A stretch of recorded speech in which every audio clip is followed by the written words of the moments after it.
열린교회 성도 여러분 안녕하세요. 7월 23일 매일 성경 묵상 함께 하겠습니다. 오늘 묵상할 말씀은 요한계시록 15장 1절에서 8절까지의 말씀입니다. 함께 읽겠습니다. 또 하늘에 크고 이상한 다른 이적을 보매 일곱 천사가 일곱 재앙을 가졌으니 곧 마지막 재앙이라. 하나님의 진노가 이것으로 마치리로다. 또 내가 보니 불이 섞인 유리 바다 같은 것이 있고 짐승과 그의 우상과 그의 이름의 수를 이기고 벗어난 자들이 유리 바닷가에 서서 하나님의 검은고를 가지고 하나님의 종 모세의 노래 어린 양의 노래를 불러 이르되 주 하나님 곧 전능하신 이시여 하시는 일이 크고 놀라우시도다. 만국의 왕이시여 주의 길이 의롭고 참되시도다. 주여 누가 주의 이름을 두려워하지 아니하며 영화롭게 하지 아니하오리이까. 오직 주만 거룩하시니이다. 주의 의로우신 일이 나타났음에 만국이 와서 주께 경배하리이다 하더라. 또 이 일 후에 내가 보니 하늘의 증거 장막의 성전이 열리며 일곱 재앙을 가진 일곱 천사가 성전으로부터 나와 맑고 빛난 세마포 옷을 입고 가슴에 금띠를 띠고 네 생물 중에 하나가 영원토록 살아계신 하나님의 진노를 가득히 담은 금 대접 일곱을 그 일곱 천사들에게 주니 하나님의 영광과 능력으로 말미암아 성전의 연기가 가득 차매 일곱 천사의 일곱 재앙이 마치기까지는 성전에 능히 들어갈 자가 없더라. 아멘. 이제 하나님의 마지막 재앙이 남아있다고 말씀합니다. 그것은 바로 일곱 대접의 재앙입니다. 지금까지의 일곱 인과 일곱 나팔의 재앙이 극심했듯이 이 재앙 역시 전 세계에 미칠 크고 놀라운 재앙이 분명합니다. 이 재앙을 앞두고 요한은 지금까지 환난을 이겨낸 성도들의 환상을 보게 됩니다. 요한이 바라보니 불이 섞인 유리 바다 같은 것이 있었습니다. 이 장면은 하나님의 보좌 주변의 모습을 반영하는 것으로 하나님의 심판을 상징하는 불이 강조되어 보이는 유리의 바다가 보인 것입니다. 그곳에는 짐승과 그의 우상과 그의 이름의 수를 이긴 성도들이 있었습니다. 이 반복적인 표현은 성도들이 겪은 핍박을 의미하는데 각각 다른 것이라기보다는 그들이 겪어낸 고초의 과정을 요약적으로 설명해주고 있는 것입니다. 이 고초를 겪은 성도들은 환난의 장벽들을 넘어서 하나님이 계신 보좌 곁에 와 있었던 것입니다.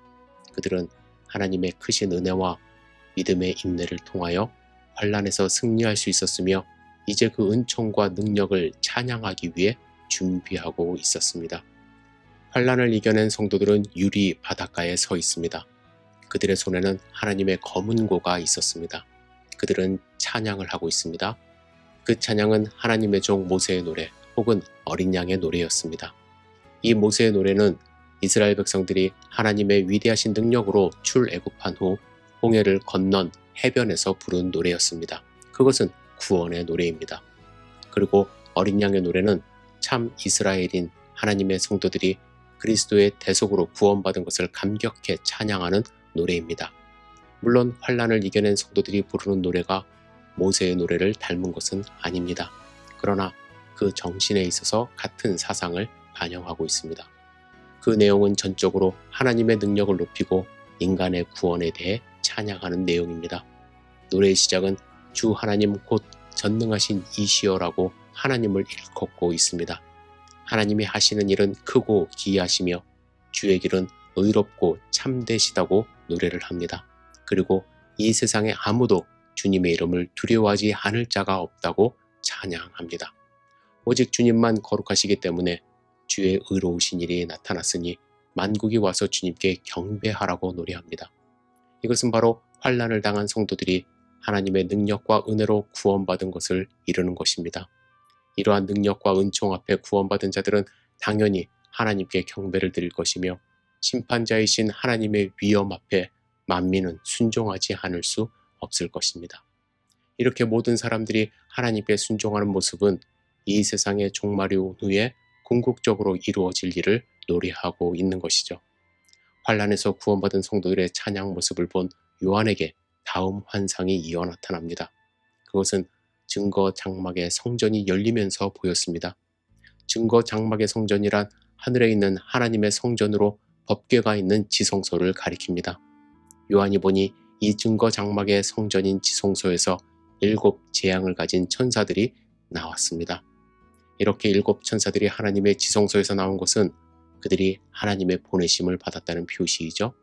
하나님의 위임장을 들고 재앙을 내리기 위해 파송된 자들이었던 것입니다. 이들의 모습은 맑고 빛난 세마포 옷을 입고 가슴에 금띠를 띠고 있는 형상입니다.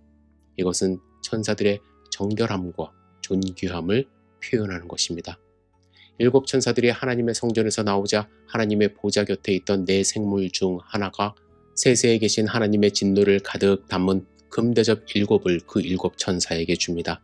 이렇게 7 천사들이 7 대접을 받게 되자 하나님의 영광과 능력으로 인해 성전에 연기가 가득 차서 그 재앙이 마치기까지는 성전에 능히 들어갈 자가 없다고 말씀합니다. 연기는 하나님의 영광을 상징하는 것이 성경의 일관된 표현입니다. 여기서는 하나님의 심판의 극렬함과 엄격성 그리고 무서운 영광을 의미하는 것입니다. 이 영광 때문에 아무도 성전에 들어갈 수 없었다는 사실을 통해서 우리는 몇 가지 교훈을 받게 됩니다. 여러분, 하나님의 계획과 목적은 가리워져서 인간들이 잘 알 수 없다는 것, 그리고 용서의 하나님이시지만 하나님의 인내가 마감되었을 때 임하시는 하나님의 진노를 결코 막을 수 없다는 사실입니다. 따라서 우리는 기회가 있을 때에 하나님의 은혜와 용서를 구할 수 있어야 할 것입니다. 따라서 오늘도 우리는 하나님의 구원이 필요한 사람을 위하여 간절히 기도하며 하루를 시작해야만 합니다. 여러분, 하나님의 마지막 때를 살고 있는 우리, 언제 예수님이 다시 오실지 모르는 이 상황 속에서 하루하루 정결한 하나님의 백성의 모습으로 오늘도 승리하는 삶 사시기를 주님의 이름으로 축복합니다. 기도하겠습니다. 사랑과 은혜가 충만하신 아버지 하나님, 오늘의 삶을 온전히 주님께 의지하며 드립니다. 주님, 우리와 함께 동행하여 주시옵소서. 마지막 때를 살고 있는 우리, 좌로나 우로나 치우치지 않고 오직 하나님의 부르심을 기다리며 정결한 모습으로 살아갈 수 있도록 축복하여 주시옵소서. 승리하는 삶 살 수 있도록 주여 인도하여 주시옵소서. 아프고 힘든 그러한 삶 가운데서도 오직 주님만을 바라볼 수 있도록 주여 인도하여 주시옵소서. 예수님의 이름으로 기도드렸사옵나이다. 아멘.